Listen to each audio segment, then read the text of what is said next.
তুমি কি অল্পতেই রেগে যাও? মনে হয় রাগ নিয়ন্ত্রণের বাইরে চলে যাচ্ছে? ভয় নেই, তুমি একা নও।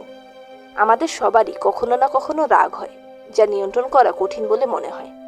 তাই আজকের ভিডিওতে আমরা জানতে চলেছি রাগ নিয়ন্ত্রণ করার 5টি সহজ উপায়, যা তোমাকে নিজের উপর নিয়ন্ত্রণ ফিরিয়ে আনতে সাহায্য করবে। তো চলো শুরু করি। আমাদের ব্রেনের অ্যামিগডালা অংশটি রাগের জন্য দায়ী। যখন আমরা রেগে যাই তখন অ্যামিগডালা সক্রিয় হয়, ফলে আমাদের শ্বাস প্রশ্বাস, প্রতিক্রিয়া ইত্যাদি দ্রুত হয় এবং আমরা নিজেদের উপর থেকে নিয়ন্ত্রণ হারিয়ে ফেলি। তাই যখন আমাদের রাগ হয় তখন গভীর শ্বাস নাও। গভীর শ্বাস নিলে আমাদের ব্রেনে অক্সিজেনের প্রবাহ বেড়ে যায়, যা অ্যামিগডালাকে শান্ত করে। এই সময় এক জায়গায় স্থির হয়ে বসো। নাক দিয়ে ধীরে ধীরে 4 সেকেন্ড ধরে শ্বাস নাও। এরপর 4 সেকেন্ড ধরে শ্বাস ধরে রাখো। তারপর মুখ দিয়ে ধীরে ধীরে 4 সেকেন্ড ধরে শ্বাস ছাড়ো। এই প্রক্রিয়াটি 5 থেকে 10 বার রিপিট করো। দেখবে খুব দ্রুতই তোমার মন শান্ত হয়ে গেছে। মনোবিজ্ঞানীরা বলেন রাগের অনুভূতি 3 সেকেন্ডের বেশি স্থায়ী হয় না। তাই রাগের সময় যদি 3 সেকেন্ডের জন্য নিজেকে নিয়ন্ত্রণ করতে পারো তবেই বাজিমাত। কিভাবে করা যায় চলো তা জানি। যখন রাগ হবে তখন 3 সেকেন্ডের জন্য অপেক্ষা করো। এই সময় না কিছু বলবে আর না কিছু করবে। এরপর মনকে প্রশ্ন করো যে আগামী 1 ঘন্টা পরেও কি আমি এই বিষয় নিয়ে এতটাই রাগ করব?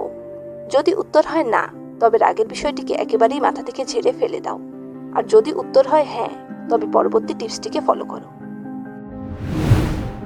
যখন তোমার রাগ হবে তখন নিজেকে কিছুতেই নিয়ন্ত্রণ করতে না পারলে সেই স্থান থেকে কিছু সময়ের জন্য দূরে চলে যাও। একটি শান্ত জায়গায় কিছুক্ষণের জন্য একা থাকো। এই সময় নিজের জীবনের ভালো স্মৃতিগুলোকে মনে করবার চেষ্টা করো। দেখবে ধীরে ধীরে তোমার রাগ কমতে শুরু করেছে। এই টিপসটিকে ফলো করবার মাধ্যমে তুমি সহজেই বড় কোনো দ্বন্দ্বকে এড়াতে পারবে।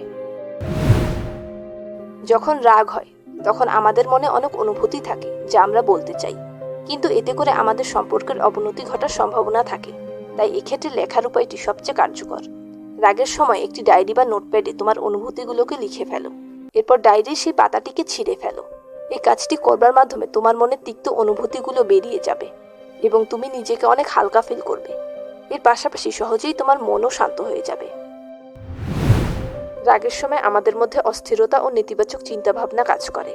নিজের আবেগকে নিয়ন্ত্রণ করা কঠিন হয়ে পড়ে। তাই প্রতিদিন অন্তত 5 থেকে 10 মিনিট মেডিটেশন করো। মেডিটেশন মনকে শান্ত করতে সাহায্য করে।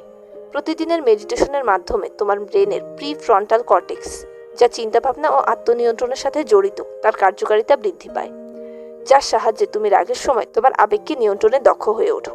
আর তোমাকে এটা বলে দেই যে গভীর শ্বাস নেওয়া, 3 সেকেন্ড নিয়ম, এগুলোও কিন্তু এক ধরনের সহজ মেডিটেশনের আওতায় পড়ে। তাই এই প্রক্রিয়াগুলোর নিয়মিত চর্চাও তোমার রাগকে নিয়ন্ত্রণ করতে পারে।